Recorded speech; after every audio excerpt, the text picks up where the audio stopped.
Hello friends, എല്ലാവർക്കും good morning. അപ്പോൾ ഇന്നത്തെ ഒരു സൂപ്പർ ഹിറ്റ് വിശേഷത്തിലേക്ക് എല്ലാവർക്കും സ്വാഗതം.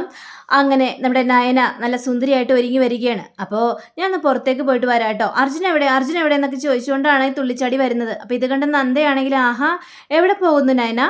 ആ ഈ വേഷത്തിൽ നയന അതീവ സുന്ദരിയായിട്ടുണ്ട് കേട്ടോ. ഇത് കേട്ട നയനയ്ക്ക് ഭയങ്കര സന്തോഷം. ആണോ, ഞാൻ സുന്ദരിയായിട്ടുണ്ടോ എന്ന് ചോദിക്കണം. പിന്നെ അല്ലാതെ ദേ, നയന ഏത് വേഷം ഇട്ടാലും ഇല്ലേ നല്ല സുന്ദരിയാട്ടോ. അപ്പോൾ ഇത് കേട്ട അരുന്ധതിക്ക് തീരെ അങ്ങോട്ട് ഇഷ്ടപ്പെട്ടില്ല. അപ്പോൾ അരുന്ധതി എടുത്ത് വായിക്കും, ഭംഗിയുള്ള ഡ്രസ്സ് ആരിട്ടാലും അവര് സുന്ദരിയും സുന്ദരന്മാരും ഒക്കെ ആയിരിക്കും, അല്ലാണ്ട് പ്രത്യേകിച്ച് കൂടുതൽ പറയേണ്ട ആവശ്യമൊന്നുമില്ല. അപ്പോൾ പിങ്കി, അമ്മായിയുടെ അഭിപ്രായം തന്നെയാണേ എനിക്കും. അപ്പോൾ അങ്ങനെ ഇപ്പോൾ സംസാരിച്ചുകൊണ്ടിരിക്കുമ്പോഴാണ് നമ്മുടെ അർജുൻ വരുന്നത്. ആര് പറഞ്ഞു ആ അഭിപ്രായത്തോട് ഞാൻ ഏതായാലും യോജിക്കുന്നില്ല. ചിലവര് ഏത് വേഷം ഇട്ടാലും അതാണെങ്കില്ല, കാരണം അവരുടെ മനസ്സ് അങ്ങനെയായിരിക്കും. നല്ല മനസ്സോടെ ഏത് വേഷം ഇട്ടാലും നല്ല ഭംഗി തന്നെയായിരിക്കും. ഇത് കേട്ട് നമ്മുടെ നന്ദയ്ക്ക് ഭയങ്കര ഇഷ്ടം. അപ്പോൾ അർജുനാണെങ്കിൽ ഭയങ്കര രീതിയിൽ സംസാരിക്കുകയാണ്. അപ്പോൾ അമ്മായി ആണെങ്കിൽ, എന്താ അർജുൻ, നീ എന്താ അങ്ങനെ പറഞ്ഞത്? അപ്പം എന്താ ഞങ്ങൾ ആരും നല്ല ഡ്രസ്സുകൾ ഇട്ടാൽ കൊള്ളൂലെന്നാണോ പറയുന്നത്? അങ്ങനെയൊന്നും ഞാൻ പറഞ്ഞില്ല അമ്മായി, പക്ഷേ ചിലവരുടെ കാര്യമാണ് ഞാനിവിടെ എടുത്തിട്ടത് എന്ന് സംസാരിച്ചപ്പോൾ നമ്മുടെ നന്ദ പറയാണ്, നയന ചോദിക്കുകയാണ്, അർജുൻ ഈ വേഷത്തിൽ എങ്ങനെയുണ്ട് ഞാൻ? ഈ വേഷം നിനക്ക് ഇഷ്ടപ്പെട്ടോ എന്ന് ചോദിച്ചു കഴിഞ്ഞപ്പോഴേക്കും, നോക്കട്ടെ, കൊള്ളാലോ, അടിപൊളിയായിട്ടുണ്ട്. അപ്പോൾ അർജുൻ്റെ നാവിൽ നിന്നും അങ്ങനെ ഒരു സംസാരം കഴിഞ്ഞപ്പോഴേക്കും പിങ്കിക്ക് അത് തീരെ ഇഷ്ടപ്പെട്ടില്ല. പിങ്കി ആണെങ്കിൽ കണ്ണും പിടിച്ച് നോക്കി നിൽക്കുകയാണ്. പക്ഷേ പിങ്കിയുടെ മനസ്സിലെ ആ ദേഷ്യവും അതേപോലെ തന്നെ അർജുനോടുള്ള ഇഷ്ടവും ഒന്ന് തുറന്നു പറയാനായിട്ട് തയ്യാറാവുന്നില്ല. അങ്ങനെയെല്ലാം സംസാരിച്ചുകൊണ്ടിരിക്കുമ്പോൾ നമ്മുടെ അർജുൻ പറയാണ്, അപ്പം പിന്നെ നയന, നമുക്ക് ഇറങ്ങിയാലോ? എങ്ങോട്ട് പോകുന്നു? ഇവളൊരു ഫോട്ടോഷൂട്ടിന് പോവുകയാണ്. ഫോട്ടോഷൂട്ടോ? അതേന്നേ, ഫോട്ടോഷൂട്ടിനാണ്. ഇവളെക്കുറിച്ച് നിങ്ങളെല്ലാവരും എന്താ വിചാരിച്ചിരിക്കുന്നത്? ഇവളെ വലിയ സംഭവം തന്നെയാണ്. ഇവള് വലിയൊരു കവർ ഫോട്ടോയ്ക്ക് വേണ്ടിയാണ് ഫോട്ടോഷൂട്ടിന് പോകുന്നത്. അങ്ങനെ എല്ലാവരും മുന്നിൽ വെച്ച് ഭയങ്കരമായിട്ട് പൊക്കി പറയുകയാണ് നയനയെ. പക്ഷേ നയനയെ അങ്ങനെ പൊക്കി പറയുന്നതൊന്നും ഇവർക്ക് അത് തീരെ ഇഷ്ടപ്പെട്ടില്ല. അർജുൻ, ഇനി കൂടുതൽ താമസിക്കുന്നുണ്ട് അർജുൻ, നമുക്ക് എത്രയും പെട്ടെന്ന് പോകണം, വന്നേ നമുക്ക് പോയേക്കാന്നേ എന്ന് പറഞ്ഞുകൊണ്ട് അർജുൻ്റെ കൈയും പിടിച്ച് വലിച്ചടിച്ചുകൊണ്ട് നയന തുള്ളിച്ചാടി അങ്ങോട്ട് പോവുകയാണ്. അപ്പോൾ അതിൻ്റെ പിന്നാലെ നമ്മുടെ നന്ദയും പോവുകയാണ്. അപ്പോൾ അമ്മായിക്കാണെങ്കിൽ അത് തീരെ ഇഷ്ടപ്പെട്ടില്ല. ഇവളുടെ ഈ തുള്ളിച്ചാട്ടങ്ങളെ അതങ്ങോട്ട് നിർത്തണമല്ലോ, ഒരുപാട് അങ്ങോട്ട് ഓവറാകുന്നുണ്ട്. ആ ഓവറാകണമെന്നൊന്നും എനിക്കിഷ്ടപ്പെടുന്നില്ല. ലക്ഷ്മി, എങ്ങനെയെങ്കിലും ആ നയനയോടൊന്ന് പറയണം, അടക്കി നിർത്താനായിട്ട്, അടങ്ങി നിൽക്കാനായിട്ട്. ഇത് കേട്ട ലക്ഷ്മി ആണെങ്കിൽ, അയ്യോ ഞാൻ പറയാനോ? എൻ്റെ ദൈവമേ, ഞാനൊന്നും പറയാനില്ല എൻ്റെ ഏട്ടത്തി. ഞാൻ എന്തെങ്കിലും പറഞ്ഞു കഴിഞ്ഞ് ഇനി അത് കൂടുതൽ പ്രശ്നവും. ഞാനെന്തിനാണ്? ഏട്ടത്തിക്ക് പറയാനുണ്ടെങ്കിൽ ഏട്ടത്തി പറഞ്ഞോ, അല്ലാതെ എനിക്ക് ഈ കാര്യത്തിലൊന്നും ഇടപെടാനായിട്ട് പറ്റില്ല എന്ന് പറഞ്ഞു പോയി കഴിഞ്ഞപ്പോഴേക്കും പിങ്കിയുടെയും അതേപോലെ തന്നെ അമ്മായിയുടെ മുഖവും ഒരേപോലെ നല്ല വീർത്ത് കെട്ടി ഇങ്ങനെ കണ്ണും പിടിച്ച് ഇങ്ങനെ നോക്കി നിൽക്കുകയാണ്. അങ്ങനെ പിന്നീട് കാണിക്കുന്നത്, പിങ്കി എന്തൊക്കെയും ഇങ്ങനെ ചിന്തിച്ചുകൊണ്ടിരിക്കുമ്പോൾ പിങ്കിയുടെ അടുത്തേക്ക് യമുനയുടെ മരുമോളും കൂടി ഓടി വന്നിട്ട്, പിങ്കി നീ എന്താ ഇങ്ങനെയൊക്കെ ഒന്നും അറിയാത്ത പോലെ നോക്കി നിൽക്കുന്നത്? ഇവിടെ നടക്കുന്ന കാര്യങ്ങളൊന്നും കാണുന്നില്ലേ? എന്ത് കാര്യങ്ങൾ? ഞാനെന്താ ചെയ്യേണ്ടത്? ഓഹോ, അപ്പോൾ കൊള്ളാം. ഈ നയന എന്ന് പറഞ്ഞ ആ പെണ്ണ് അർജുനേട്ടനോട് കൂടുതൽ സംസാരിക്കുകയും ഇടപഴകുകയും ഒക്കെ ചെയ്യുമ്പോൾ നിനക്കതിലൊന്നും തോന്നില്ലേ? നിന്റെ കൺമുന്നിൽ കൂടി തന്നെയല്ലേ ഇതെല്ലാം കാണിച്ചു കൂടി നടക്കുന്നത്? അതിനിപ്പോൾ ഞാൻ എന്ത് ചെയ്യാനാണ്? എനിക്കതിലൊന്നും പറയാനില്ലല്ലോ. അർജുൻ്റെ അമ്മ തന്നെ ഇതിലെല്ലാത്തിനും സപ്പോർട്ടായിട്ട് നിൽക്കുന്നുണ്ട്. അപ്പോൾ എനിക്കിതിൽ കൂടുതലൊന്നും പറയാനായിട്ട് പറ്റില്ലല്ലോ. ഓഹോ, അപ്പോൾ നീ അതിൽ നിന്ന് ഒഴിഞ്ഞു മാറാനാണ് നോക്കുന്നത് പിങ്കി? അങ്ങനെ പാടില്ല. നിന്റെ ഭർത്താവാണ് അർജുൻ. അപ്പോൾ പിന്നെ നീ എന്തിനാ അതിൽ നിന്നൊക്കെ പിന്മാറി നിൽക്കുന്നത്? എനിക്ക് ഏതായാലും അത് തീരെ ഇഷ്ടപ്പെടുന്നില്ല. നയനെ എനിക്ക് തീരെ ഇഷ്ടപ്പെടുന്നില്ല. അപ്പോൾ യമുനയും പറയാണ്, അതെ, എനിക്ക് അവളെ തീരെ ഇഷ്ടപ്പെടുന്നില്ല. ഏതായാലും ഇതിലൊരു തീരുമാനം എടുത്തേ മതിയാവുള്ളൂ. അവളുടെ ഇവിടുത്തെ കളി അങ്ങോട്ട് അവസാനിപ്പിക്കണമല്ലോ. കൂടുതൽ അട്ടഹസിച്ച് നിൽക്കാനായിട്ട് പാടില്ലല്ലോ. നമുക്ക് എന്തെങ്കിലും ചെയ്തേ മതിയാവുള്ളൂ. നമ്മൾ മൂന്നുപേരും കൂടെ ഒറ്റക്കെട്ടായിട്ട് നിന്ന് ഏതായാലും ഏട്ടത്തിൻ്റെ അടുത്ത് പോയി പറഞ്ഞു കഴിഞ്ഞിട്ടുണ്ടെങ്കിൽ സംഗതിയെല്ലാം ഓക്കെയോ. അവളെ എത്രയും പെട്ടെന്ന് ഇവിടെ നിന്ന് കെട്ടിക്കണം. ഇത് കിട്ടുമ്പോഴേക്കും ശരി, എനിക്കേതായാലും അർജുനിപ്പോൾ ആരോട് പഴകിയാലൊന്നും എനിക്ക് യാതൊരു പ്രശ്നമില്ല. പക്ഷേ അവളെന്നെ ഒരുപാട് കൊച്ചാക്കാൻ ശ്രമിക്കുന്നുണ്ട്. പിന്നെ നിങ്ങൾ തന്നെ വേണം മുൻപന്തിൽ നിൽക്കാൻ കേട്ടോ. നിങ്ങൾ പറഞ്ഞത് കൊണ്ടാണ് ഞാൻ കൂടുതൽ നിങ്ങളുടെ ഒപ്പം വരുന്നത്. അപ്പോൾ പിങ്കി ഇങ്ങനെ മനസ്സിന്തിക്കുകയാണ്, അവൾക്കിട്ടൊരു പണി കൊടുത്തല്ലേ മതിയാവുള്ളൂ. നയന, നിന്റെ അഹങ്കാരം ഞാൻ അവസാനിപ്പിച്ച് തരുന്നുണ്ട് നയന എന്ന് പിങ്കി മനസ്സിൽ ചിന്തിക്കുകയാണ്. പിന്നീട് കാണിക്കുന്നത് നമ്മുടെ നന്ദ ഹോസ്പിറ്റലിലേക്ക് ഓടി വരികയാണ്. ഓടി വന്നു കഴിഞ്ഞപ്പോഴേക്കും ഒരു സ്റ്റുഡൻറ്റ് ഡോക്ടർ ആ ഡോക്ടറോട് ചോദിക്കുകയാണ്, നമ്മുടെ ഡോക്ടർ വിജയശങ്കർ ഉണ്ടോ അവിടെ? ആ ഉണ്ട്, ദേ 6-ാം വാർഡിൽ നിൽക്കുന്നുണ്ട്, അങ്ങോട്ട് ഓടിച്ചെന്നോ. എൻ്റെ ദൈവം, ഇനി എന്തൊക്കെയാണ് കേൾക്കാൻ പോകുന്നതെന്ന് അറിയില്ല. ഏതായാലും എന്തൊക്കെ കേട്ടാലും ചെന്നല്ലേ പറ്റുള്ളൂ, ഈ അസൈൻമെൻറ്റ് അങ്ങയുടെ കയ്യിൽ കൊടുത്തല്ലേ മതിയാവുള്ളൂ എന്നൊക്കെ ചിന്തിച്ച് നന്ദ ഓടുകയാണ്. ഈ സമയം തന്നെ വിജയശങ്കർ ഒരു പേഷ്യൻറ്റിനെ ഇങ്ങനെ പരിശോധിച്ചുകൊണ്ടിരിക്കുകയാണ്. ശ്വാസം വലിച്ചു വിടും, പതിയെ പുറത്തേക്ക് വിടും, അങ്ങനെ ഇങ്ങനെ പറഞ്ഞുകൊണ്ടിരിക്കുന്ന സമയത്താണ് നന്ദ ഓടി വന്നിട്ട് സാർ എന്നും പറഞ്ഞിട്ട് ഓടി വന്ന്, ദേ സാർ അസൈൻമെൻറ്റ്. ഇത് കേട്ട് വിജയശങ്കറിനാകെ കാലി വരികയാണ്. അപ്പോൾ വിജയശങ്കറാണ്, നിനക്കെന്താ ബോധമില്ലേ? നീ എന്തിനു ഓടിക്കതച്ച് ഇങ്ങോട്ട് വന്നത്?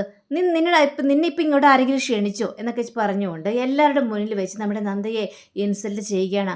അപ്പോൾ ഇത് കേട്ട നന്ദയാണെങ്കിൽ, സാർ ഞാൻ ഈ അസൈൻമെൻറ്റ് സാറിൻ്റെ കയ്യിൽ ഏൽപ്പിക്കാൻ വേണ്ടി ഇത് വന്നതാണ് സാർ, സാറ് ഇതൊന്നും മേടിക്കണം സാർ.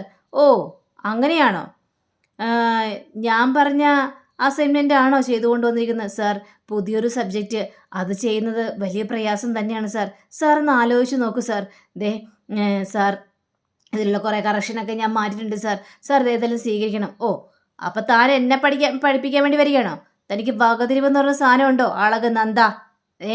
ഇവിടെ ഓരോരോ കാര്യങ്ങൾ നടക്കുന്നത് കണ്ടില്ലേ? ഏതായാലും ഇവിടെ വരെ വന്നല്ലേ അളക നന്ദ, താനൊരു കാര്യം ചെയ്യ്, ഈ പേഷ്യൻറ്റിനെ ഒന്ന് പരിശോധിക്ക്. ഏതായാലും ഡോക്ടറാകാൻ വേണ്ടി ഒരുമിട്ടിറങ്ങി വന്നതല്ലേ നന്ദ താൻ, അതുകൊണ്ട് താൻ ഈ പേഷ്യൻ്റ് ഒന്ന് പരിശോധിച്ചേ. ഇത് കേട്ട് നന്ദയാണെങ്കിൽ ആകെ ടെൻഷൻ ആവുകയാണ്. അപ്പം നന്ദ പറയുന്നത്, സാർ പരിശോധിക്കാന്നൊക്കെ പറഞ്ഞു കഴിഞ്ഞാൽ എന്താടോ, ഞാൻ പറയുന്നത് അങ്ങോട്ട് കേട്ടാൽ മതി. തനിക്ക് അഹങ്കാരം കുറച്ച് കൂടുതലാണ്, ഇരിക്കുന്നതിന് മുമ്പ് തന്നെ കാല് നീട്ടാനുള്ള തന്ത്രപ്പാടാണ് താൻ ചെയ്യുന്നത്. ഒരു ബെസ്റ്റ് സ്റ്റുഡൻറ്റ് പോലും. താൻ ഏതായാലും ഈ സ്റ്റെതസ്കോപ്പ് വെച്ച് ഒന്ന് പരിശോധിക്കുക, ഞാൻ നോക്കട്ടെ പേഷ്യൻറ്റിൻ്റെ എന്തൊക്കെ ഡീറ്റെയിൽസാണ് താൻ പറയാൻ പോകുന്നത്. പിടിക്കടോ, തൻ്റെ കയ്യിലിരിക്കണ എല്ലാ ഫയലുകളും എടുത്ത് അവിടെ കുപ്പത്തോട്ടിലിട്. അതിനുശേഷം ഇത് പിടിച്ചിട്ട് താൻ പേഷ്യൻറ്റ് പരിശോധിച്ചാൽ മതി. അങ്ങനെയും പറഞ്ഞുകൊണ്ട് ഈ സ്റ്റെതസ്കോപ്പ് എടുത്ത് കയ്യിലേക്ക് കൊടുക്കുകയാണ് നമ്മുടെ ഈ വിജയശങ്കർ.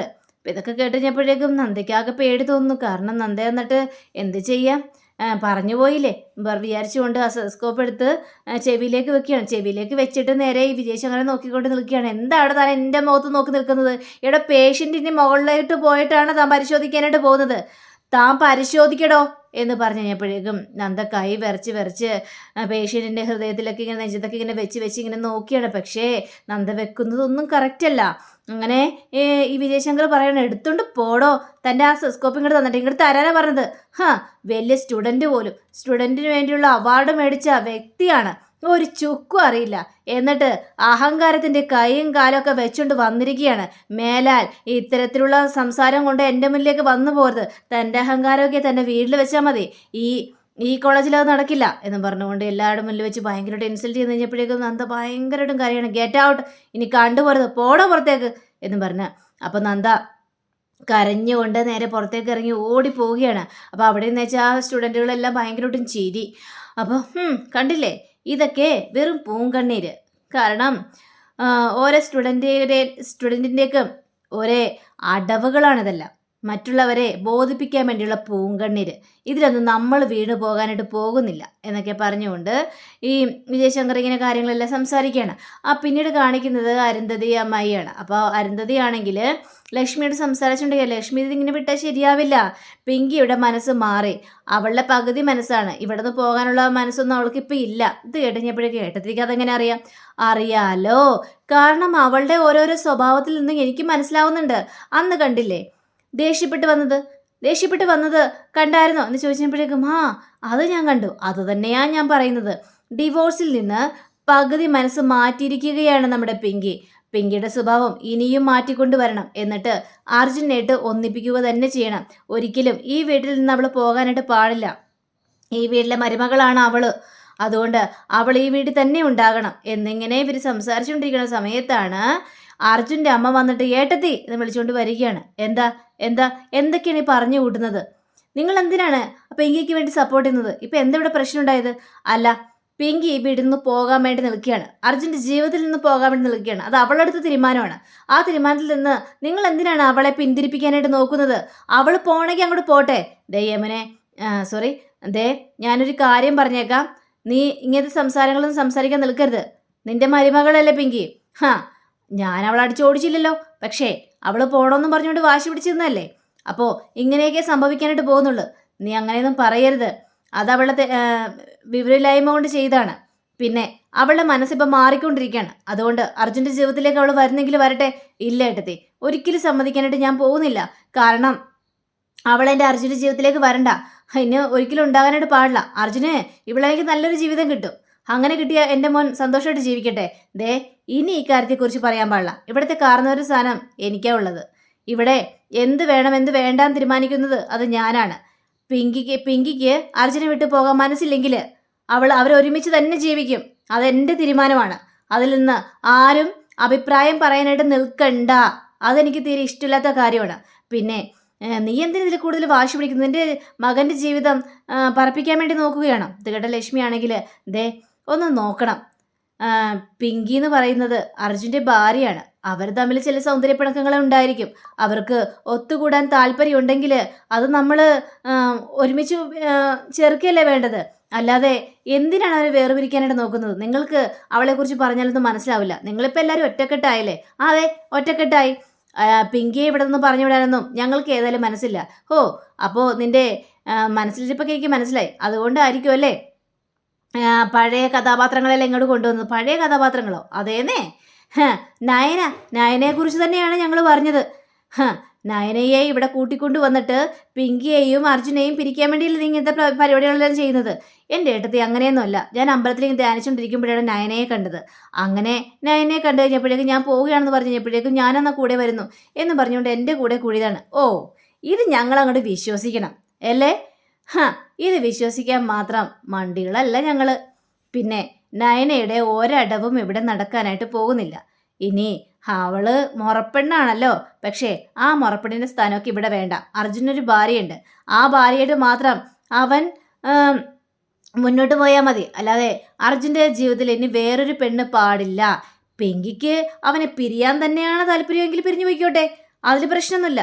പക്ഷേ അതല്ലാതെ വേറൊന്നും ഇവിടെ നടക്കാനായിട്ട് പോകുന്നില്ല എന്നൊക്കെ ഇവിടെ പറയുകയാണ്. അപ്പോഴും ഈ അർജുൻ്റെ അമ്മ മനസ്സ് ചിന്തിക്കുകയാണ്, ഇല്ല ഏട്ടത്തി, ഏട്ടത്തിലെ മനസ്സിൽ ഇപ്പോൾ ഒന്നും നടക്കാനായിട്ട് പോകുന്നില്ല. കാരണം പിങ്കി ഇനി എൻ്റെ മകൻ്റെ ജീവിതത്തിൽ വേണ്ട, അതുറപ്പുള്ള കാര്യം തന്നെയാണ് എന്നും പറഞ്ഞുകൊണ്ട് ഇവരങ്ങോട്ട് പോവുകയാണ്. ഇവരെല്ലാവരും കൂടി ഭയങ്കര കൺഫ്യൂഷനും എന്ത് ചെയ്യുമെന്ന് അറിയാൻ പാടുള്ളൊരവസ്ഥ. പിന്നീട് കാണിക്കുന്നത് നമ്മുടെ ഈ അമ്മായിയുടെ കണ്ണിലിങ്ങനെ മരുന്നൊഴിച്ച് കൊടുക്കുകയാണ് യമുന. അപ്പോഴാണ് പിങ്കിയും അതേപോലെ തന്നെ ഇതും കൂടി വരുന്നത്, യമുനയുടെ മരുമോളും കൂടി വരുന്നത്. അപ്പോൾ പറ എന്നൊക്കെ ഇങ്ങനെ പറയുകയാണ്. ഏട്ടത്തിയുടെ ഒരു കാര്യം പറയാനുണ്ട്. എന്ത് കാര്യം? അല്ല, ഈ നയന ഒരുപാട് ഓവറാണ് കേട്ടോ.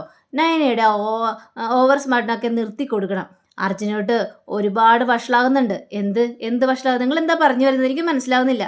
അതെ, ഇന്ന് എന്താ ചെയ്തതെന്നറിയാമോ? ജോഗിങ്ങിനാണെന്നും പറഞ്ഞുകൊണ്ട് ഇവരുടെ റൂമിലേക്ക് ഇടിച്ചു കയറിയിട്ട് അർജുനേട്ടൻ്റെയും വലിച്ചുകൊണ്ട് പോയി. ആ നയന എന്ന് പറഞ്ഞ ആ പെണ്ണ് ഇപ്പതേ എന്തോ ഫോട്ടോഷൂട്ടാണെന്നും പറഞ്ഞുകൊണ്ട് അർജുനേട്ടനെ വിളിച്ചുകൊണ്ട് പോയിരിക്കുന്നു. ഇതൊക്കെ സഹിക്കാനായിട്ട് പറ്റുമോ അമ്മായി? ഇതൊക്കെ കേട്ടുകഴിഞ്ഞപ്പോഴേക്കും ഇതൊക്കെ എന്നോട് പറഞ്ഞിട്ട് എന്താ കാര്യം? ഇതിൽ ഞാൻ ഇടപെട്ടാൽ ശരിയാവില്ലല്ലോ. അതെന്താ? അമ്മായി ഇടപെട്ടാലേ ശരിയാവുള്ളൂ. അവരൊക്കെ പറഞ്ഞ കാര്യങ്ങളെല്ലാം പറഞ്ഞ് മനസ്സിലാക്കിക്കണം. ഇവരുടെ ഈ തോന്നിവാസമൊന്നും ഇവിടെ നടക്കാനായിട്ട് സമ്മതിക്കാൻ പാടില്ല. ദേ, നമ്മൾ ഈ വീട്ടിലെ മരുമകളാണ്. പക്ഷേ ഇവിടെ ശരിക്കും ഉത്തരവാദിത്തമുള്ള ഒരാളുണ്ട്. അത് അർജുൻ്റെ അമ്മയാണ്. അർജുൻ്റെ അമ്മ ഇവിടുത്തെ മകളാണ്. പിന്നെ നമ്മുടെ ഭർത്താക്കന്മാരോട് എന്തെങ്കിലും പറഞ്ഞിട്ട് വല്ല കാര്യമുണ്ടോ? ഒന്നും ചെയ്യാനായിട്ട് പറ്റില്ല.